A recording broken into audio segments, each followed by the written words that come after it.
Bom dia, um feliz sábado para você. Hoje são 13 de junho de 2020. Vamos juntos louvar o nome do Senhor cantando esse belo hino, Bendita Segurança, do Inário dos...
Convido você agora a orar ao Senhor.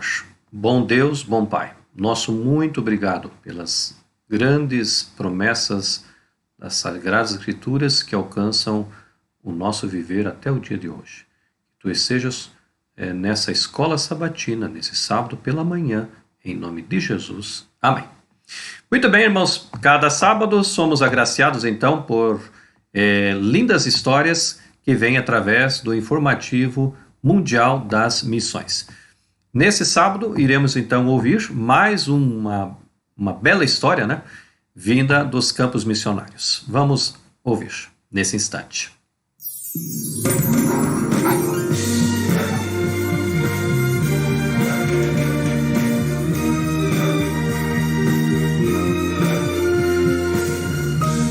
Informativo Mundial das Missões.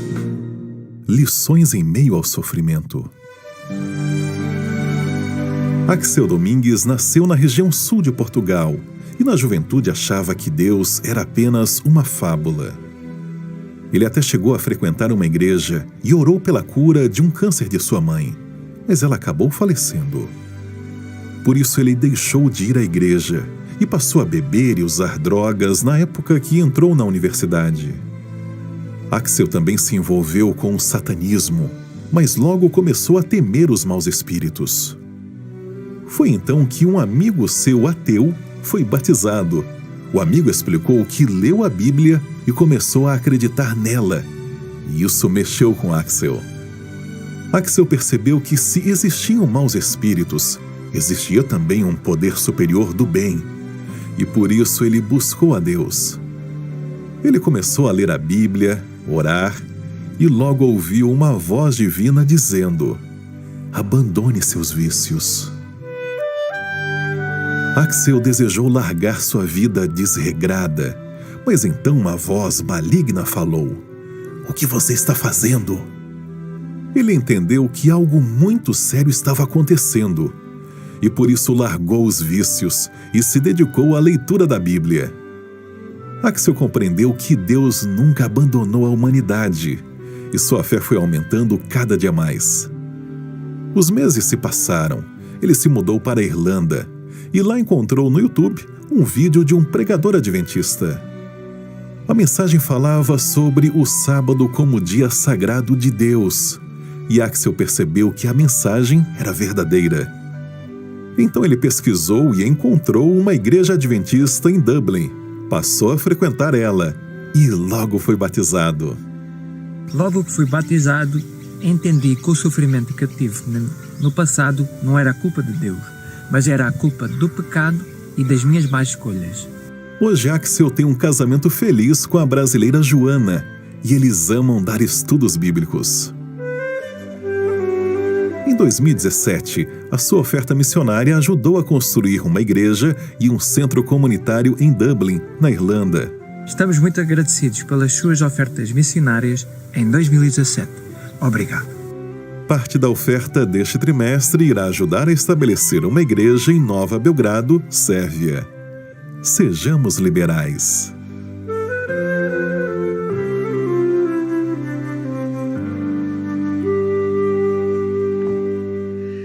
Que história maravilhosa, né? Até o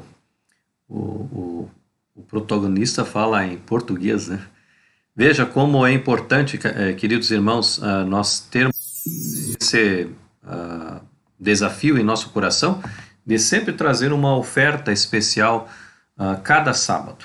Essas ofertas que eu trago ao Senhor nos cultos ajudam a evangelizar mais e mais pessoas ao redor do mundo, né?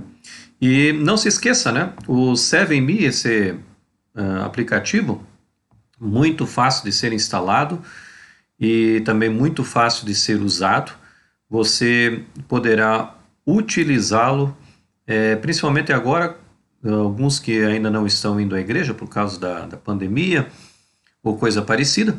Você pode usar, né, esse aplicativo e vai ser realmente uma ferramenta essencial aí. E como nós estamos a cada dia, né, nos familiarizando com o mundo digital, o 7Me, ele veio realmente para ficar. Então, vamos se utilizar também da melhor maneira esse aplicativo, e eu tenho certeza que vocês vão gostar de usar, porque ele é muito simples, né? Vamos ouvir agora, então, uma linda mensagem musical, antes de nós darmos início à recapitulação do estudo da lição dessa semana. Vamos ouvir com atenção.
sincera devoção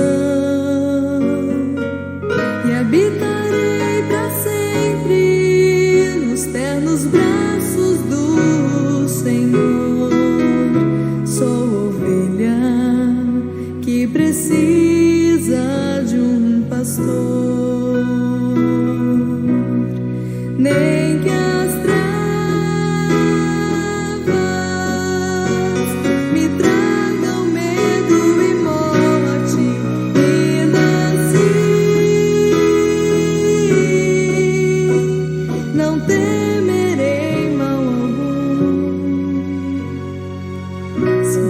estás comigo aqui, o que então temer? Sou ovelha que precisa de um pastor. Sou ovelha que precisa de um pastor.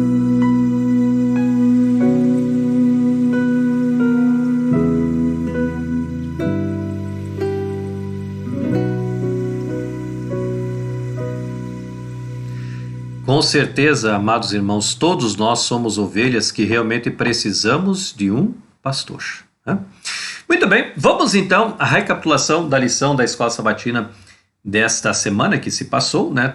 O título, a Bíblia e a Profecia, e o verso áureo, o verso para memorizar.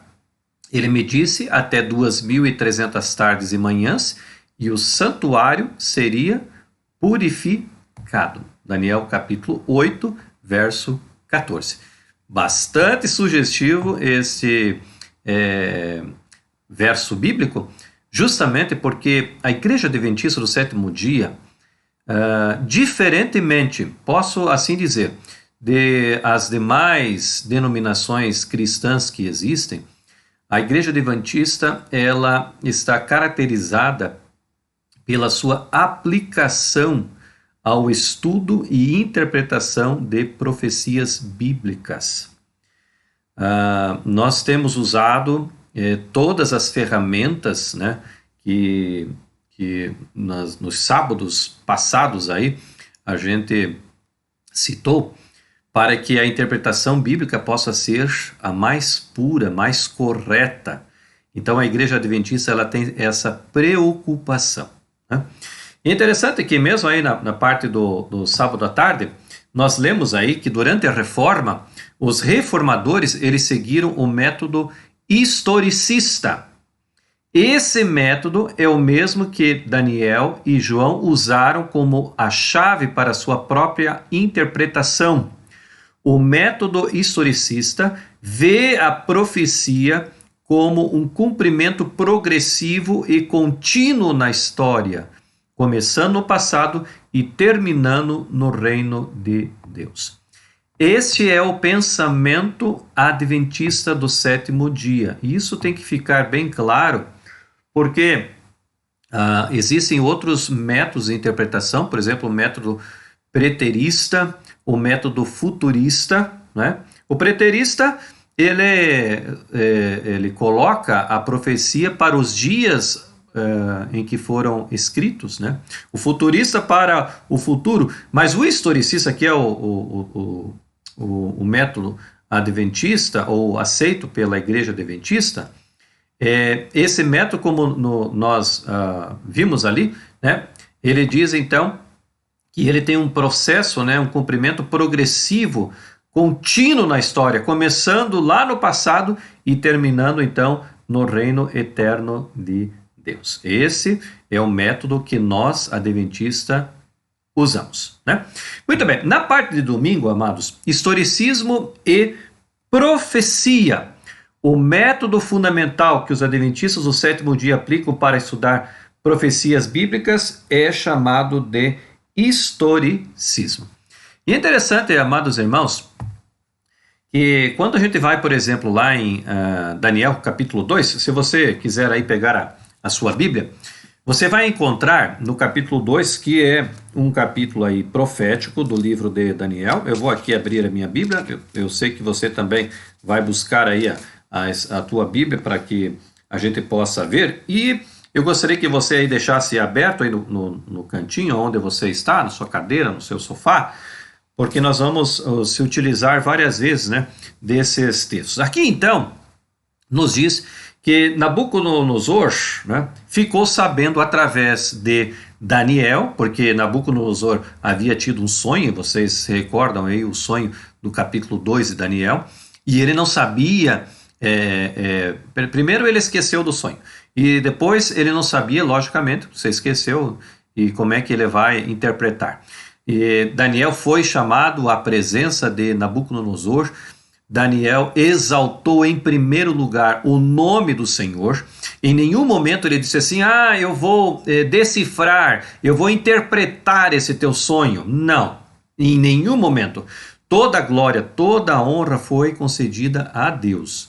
Ele era apenas um instrumento nas mãos do Senhor. Isso ficou muito claro, né, para Nabucodonosor, que Daniel realmente era um servo do Deus, né? Embora ele não conhecesse ainda, do Deus que ele servia, era um servo, né? Diferentemente, quem sabe, dos demais, né, adivinhos e caldeus que existiam ali, que buscavam exaltação própria. Daniel disse, olha, tudo que eu vou falar para você, a interpretação, coisa parecida, tudo isso vem do Deus quem eu sirvo. Então ele disse, olha, Nabucodonosor, você o teu reino, a Babilônia, é a cabeça da estátua, e você viu nesse sonho que a cabeça era feita de ouro, mas veja, olha o movimento historicista, mas esse teu reino passará, né? E o segundo reino, de acordo com Daniel 2, são os medos e persas, né? Lembra que o peito e os braços eram de prata? Então ele disse assim, o teu reino passará. Então, ele estava dizendo que Deus estava agindo na história. E é dessa forma que nós compreendemos, né, as profecias, Deus agindo na história terrestre. E quando nós vamos então a Daniel 2, nós vemos ali todos os reinos, né, que foram ali elucidados por Daniel através do Espírito Santo. Todos esses reinos, eles sucessivamente surgiram e depois passaram. Surgiram e depois passaram, né? De acordo com aquilo que a Bíblia Sagrada estava dizendo. Então veja a importância, né, quando nós vemos o nosso Deus fazendo então a diferença nessa questão de profecias. E é interessante, amados irmãos, que lá em Daniel capítulo 7 e também capítulo 8, né, em vez de uma imagem, aparece agora então símbolos, né? Aparece, por exemplo, o símbolo de uma besta, a símbolo de um chifre, né? Então, nós podemos notar de que Deus, de uma forma maravilhosa, ele vai elucidando, e aqueles que são fiéis a Deus vão acabando conhecendo a verdade bíblica, né? Mas é interessante, amados irmãos, que haja então o quê? Haja uma interpretação correta das profecias, ok? Vamos à frente então, agora na parte segunda-feira, o princípio dia-ano. Uma das chaves interpretativas do historicismo é o princípio dia-ano. Muitos estudiosos, através dos séculos, aplicaram esse princípio às profecias de Daniel e também de Apocalipse. Nós, como historicistas, nós cremos nesse princípio dia e ano. Que princípio dia e ano é esse?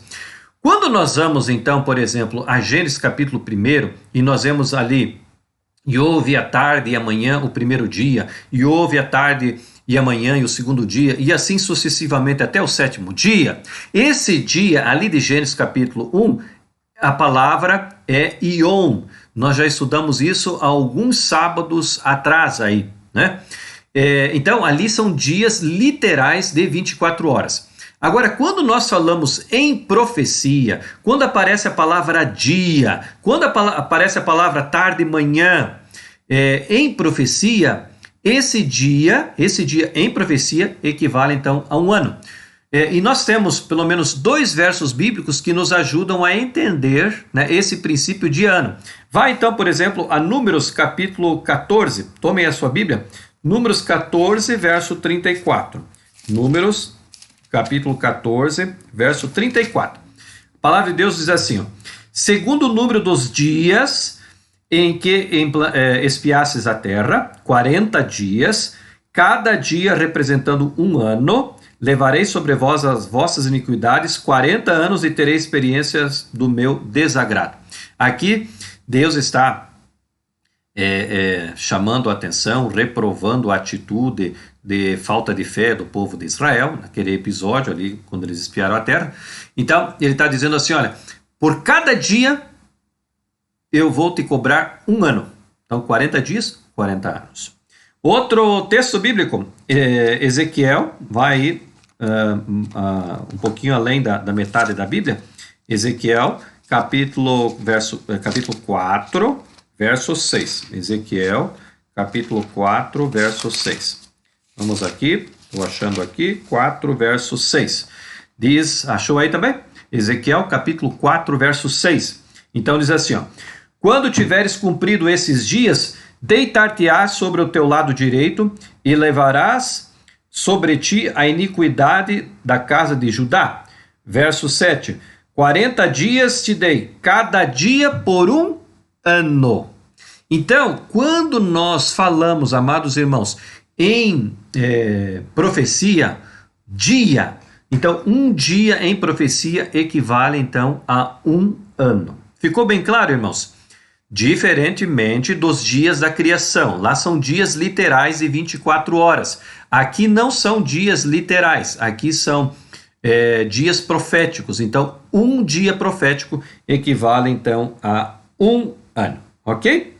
Então, amados, nós temos a real certeza de que quando nós tomamos esse princípio, então a gente acaba entendendo, né, a diversidade da simbologia bíblica, né? Então é interessante que aqui na lição de segunda-feira aparecem 3 outros elementos, né, que apoiam esse princípio de ano, né?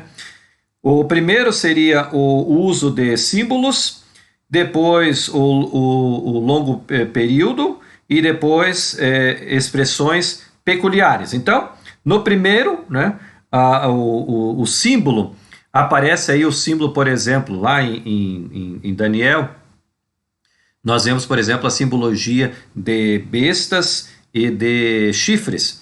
É claro que essas simbologias, elas, como o nome já está dizendo, são simbólicos, não são literais. Então, nós também poderíamos, porque, por exemplo, só voltando um pouquinho, besta quer dizer o quê? Significa poder, né? Então, quando nós falamos, por exemplo, de besta ali no capítulo, aliás, em Daniel, a gente usa esse termo de uma forma simbólica. Se nós usamos besta como uma forma simbólica, chifre como uma forma simbólica, por que não usar o princípio de ano também? Então o dia ali, em profecia, é simbólico. Ou seja, não vale 24 horas, vale um ano, né? Então isso tem que ficar bem retratado na nossa mente para que nós não tenhamos dificuldades nessa questão de dia-ano, né? Partindo agora, irmãos, para a parte de terça-feira, nós temos aí o subtítulo, né? Identificando o chifre pequeno. Então é interessante, amados irmãos, tomem aí novamente a sua lição, né? Existem, pelo menos a lição trouxe para nós aí na parte de terça-feira,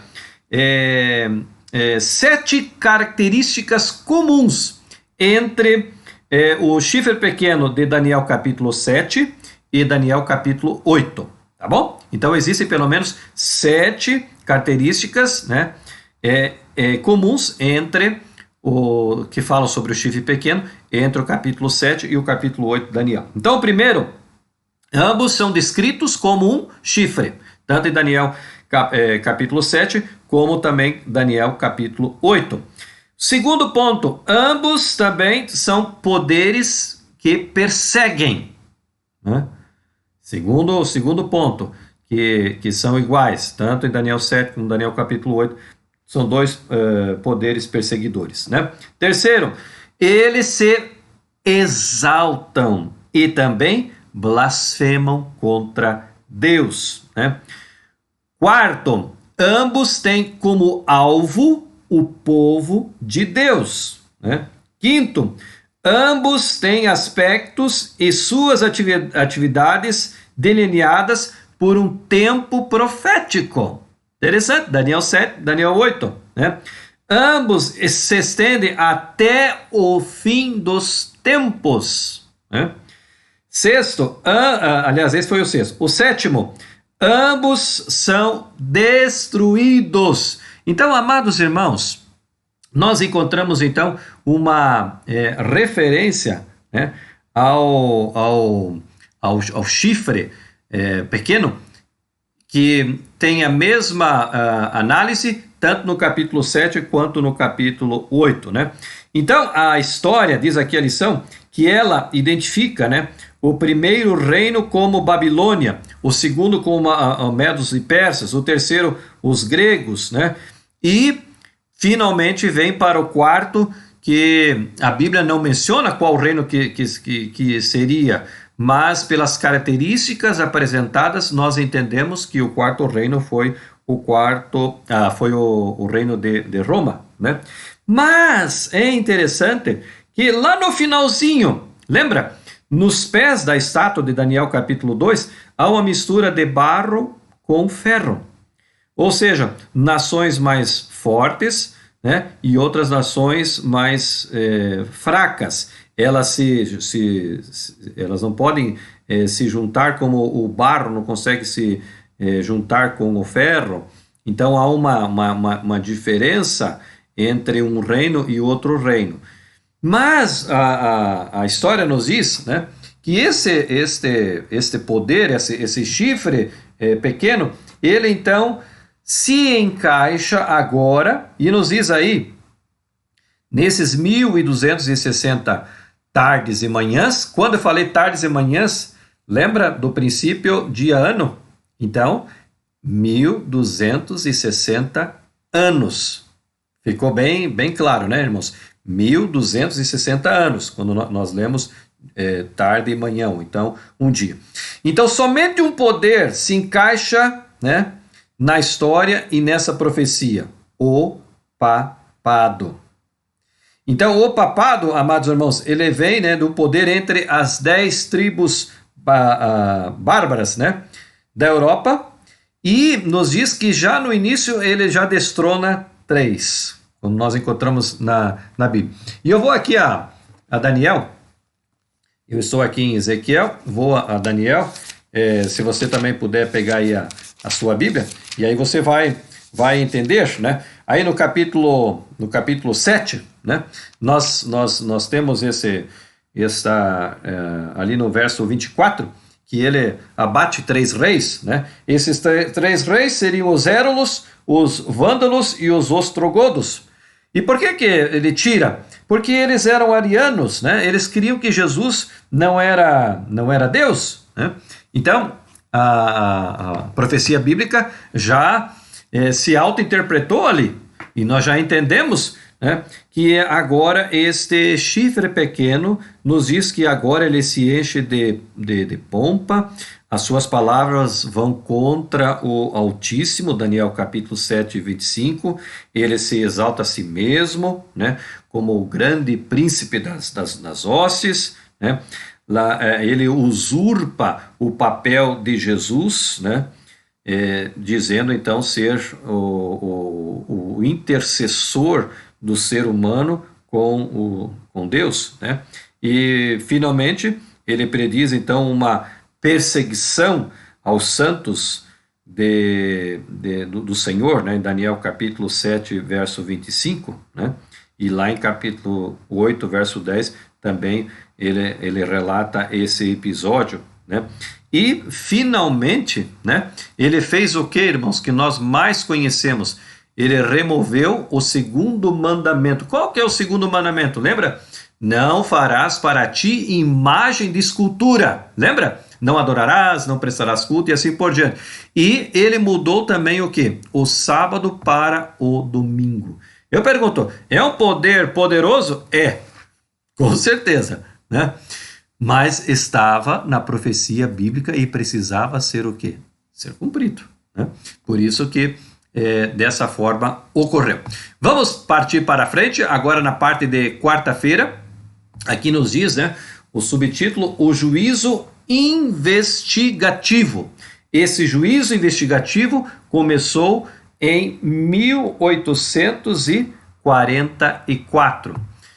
Interessante, amados irmãos, que a lição aqui nos diz que após o período, né, da perseguição ali na Idade Média, ela terminou em 1798, quando o general Berthier, que fazia parte, né, do exército de Napoleão, ele acaba prendendo então o Papa, e agora existe um declínio papal, né? Os reis das nações, muitos deles eram tirados e colocados pelo Papa, pelo poder papal. Ele tinha autoridade sobre isso. Agora ele é preso. E a Bíblia diz lá em Apocalipse, né, que ele foi o quê? Ele foi ferido de morte, né? Então ele é destronado. Mas eu entendo que Deus tinha um propósito fantástico com isso. Porque veja bem, irmãos, não havia como o evangelho, o movimento da reforma protestante prosperar com um poder tão grande como era o poder papal, ali na Idade Média. Então, como crescer o avanço do evangelho correto, né? Como crescer o movimento da reforma por esse mundo? Deus tinha que estancar. Então, desse período de 1798 até 1929, quando é assinado o Edito de Latrão, né? E é devolvido então as terras ao Vaticano, esse período de 1798 até 1929, sem a interferência, né, poderosa papal, o evangelho então ele começa a crescer. E é interessante, amados irmãos, que é nesse período que grandes coisas acontecem no avanço do evangelho. Primeiro, as sociedades bíblicas ao redor do mundo, elas começam a distribuir Bíblias a todos os lugares possíveis. As sociedades elas começam a surgir ali e acolá, e a Bíblia então é aberta para o povo, porque até o prezado momento não se abria a Bíblia diante das missas que eram feitas, dos encontros nas igrejas, era como se proibido falar da Bíblia. Então agora, sem a interferência lá de Roma, a Bíblia começa a ser expandida para o mundo. É nesse instante também, amados irmãos, que começam a surgir aí os primeiros missionários além-mar, e eles vão então para vários e vários lugares desse planeta para a pregação do evangelho. É nesse período também, amados irmãos, que as 2.300 tardes e manhãs, lembra de tardes e manhãs? Lembra desse dia? 2.300 tardes e manhãs em profecia, quer dizer 2.300 anos. E esses 2.300 anos, eles começaram lá em 457 a.C., né, quando Artaxerxes ele deu a autorização para reconstruírem lá os muros de Jerusalém. Então, somando aquela data, nós chegamos ao ano de 1844. E o que aconteceu nesse ano de 1844? Antes um pouquinho, Deus chamou Guilherme Miller para esta pregação desta verdade, né? E então Miller começou a pesquisar a Bíblia, e a história nos diz que durante 13 anos ele pesquisou a Bíblia juntamente com uma concordância bíblica, e ele chegou então a esta data, através de um gráfico muito bem feito, muito aprofundado. Ele chegou à conclusão de que Jesus voltaria no dia 22 de outubro de 1844.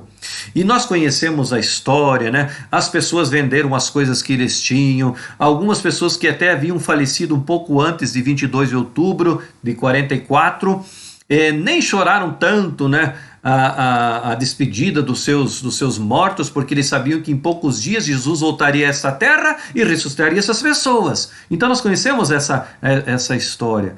Mas, infelizmente, a história então nos diz que nesse dia Jesus não voltou. E por que ele não voltou? Por causa que ainda não era o momento. E o próprio Jesus havia já dito para os seus discípulos, quando estiveram aqui, que ninguém sabia o horário, o dia da volta de Jesus. Nem ele, somente Deus o Pai. Mas era importante que eles entendessem de que ele deixaria profecias, e essas profecias então iriam se cumprir através dos tempos, e nós chegaríamos então à elucidação das profecias. Então chegou-se agora a interpretação de que nesse dia, 22 de outubro de 1844, Jesus passou do lugar santo para o lugar santíssimo. E a partir desse momento, então, começou o quê? O juízo investigativo.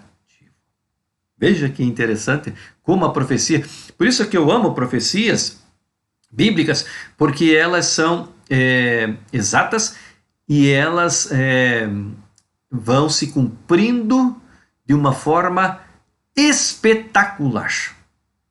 Sabe, amados irmãos, há muitas pessoas, e a gente conhece também muitos profetas, que se dizem profetas, e eles colocam algumas datas aí, essas datas, né, não acontecem. Eu lembro que Jesus, o fim do mundo era para ser em 2012, já se vão aí 8 anos e o mundo não terminou ainda, né, mostrando de que muita gente profetiza, mas não tem, né, o aval de Deus. E aí não pode se cumprir, né? Na parte de quinta-feira, amados irmãos, nós vemos aí a tipologia como profecia. Jesus e os escritores do Novo Testamento aplicam a interpretação de tipo e antítipo, que permite destacar o significado profético. Olha que interessante, amados irmãos, essa questão do tipo e do antítipo. Então, a lição de quinta-feira, ela trouxe vários versinhos bíblicos que mostram o cumprimento de profecias que foram feitas, por exemplo, lá no Velho Testamento. Começando aqui a lição de quinta, nos fala sobre Mateus capítulo 12, 40, e ela conta aquele episódio, né? Que assim como Jonas esteve 3 dias e 3 noites, né, lá dentro de um grande peixe, no interior de um grande peixe, né, Jesus também estaria 3 dias, né, dentro da terra, né, sepultado e assim por diante. E foi cumprido através da morte de Jesus e quando ele então foi sepultado. Lá em João capítulo 19, verso 36, nos diz que nenhum dos seus ossos seria quebrado. Isso está lá no livro de Salmos, capítulo 34, verso 20, dizendo que nenhum dos ossos do Messias seria quebrado. E sabe por que isso é interessante? Porque quando eles crucificavam alguém, para que essa pessoa não fugisse, ou então viesse alguém à noite ali e tirasse o camarada da cruz, eles então quebravam as pernas, porque aí quebrando as pernas, a pessoa não tinha como fugir, né?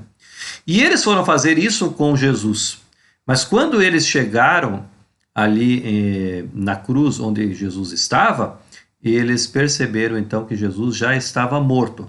Ora, se Jesus já estava morto, não havia necessidade do que? De quebrar as pernas. Mas, amados irmãos, isso era nada mais, nada menos do que um cumprimento de uma profecia messiânica feita lá no livro de Salmos, que nenhum dos seus ossos iria ser quebrado, né?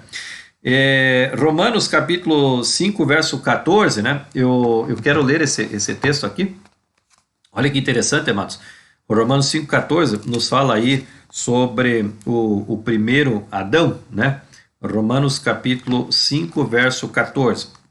Pegue a sua Bíblia aí também, por favor, e vamos localizar esse verso. Olha o que diz aqui, ó, 5,14.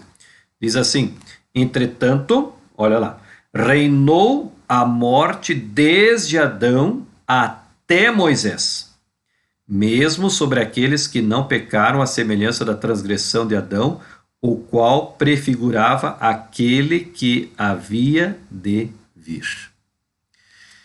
Interessante que todos que pecaram desde Adão morreram, mas haveria de vir o segundo Adão, que também morreria, né?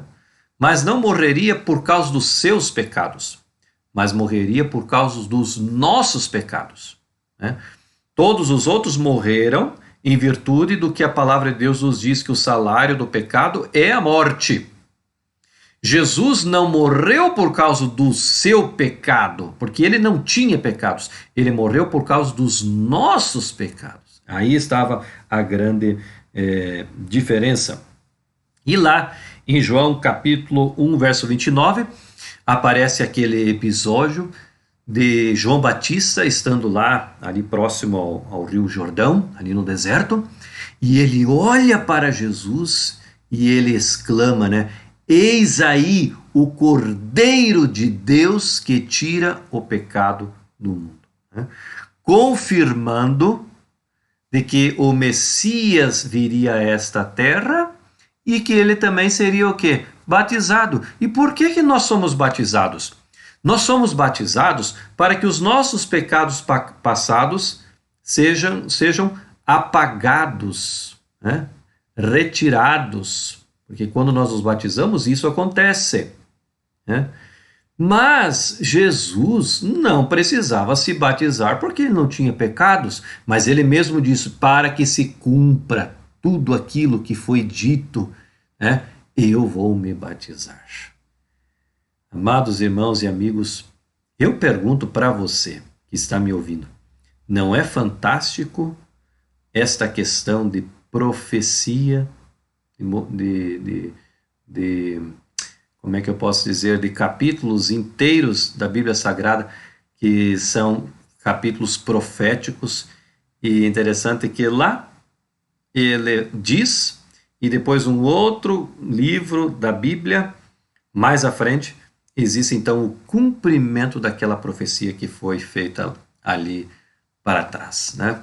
Essa é a Bíblia pela qual nós conhecemos e pela qual nós somos apaixonados, né?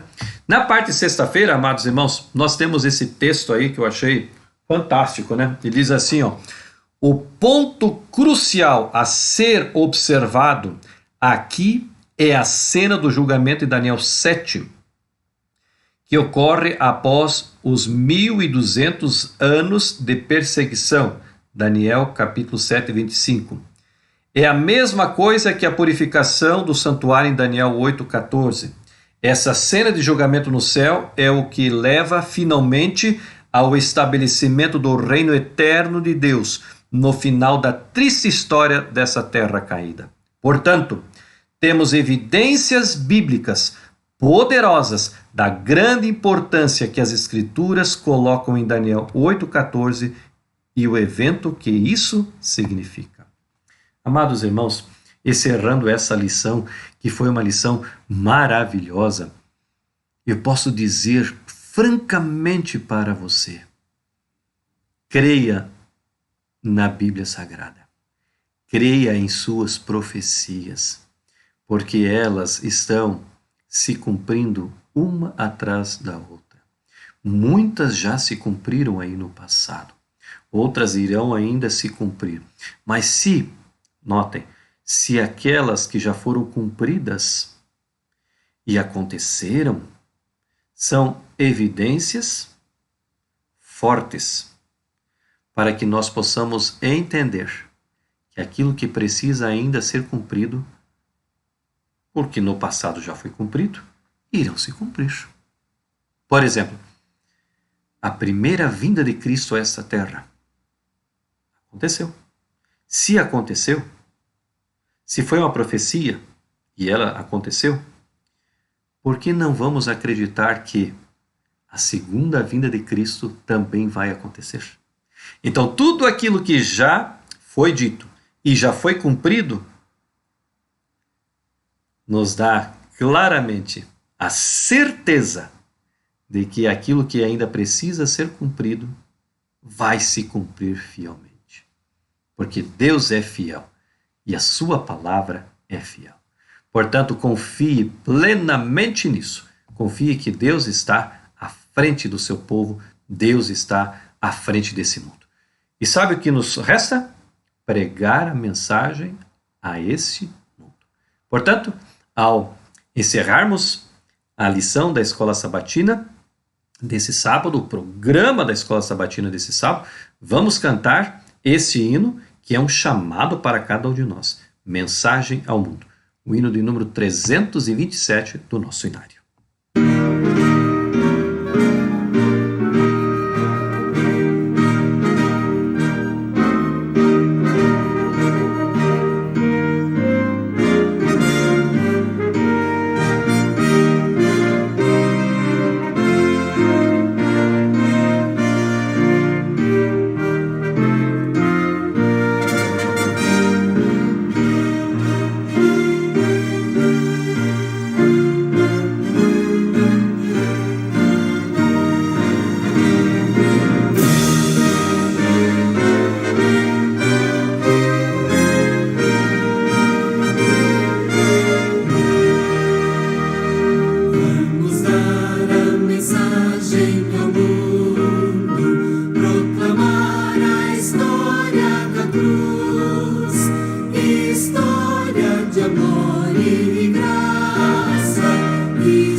Oremos ao Senhor nesse instante.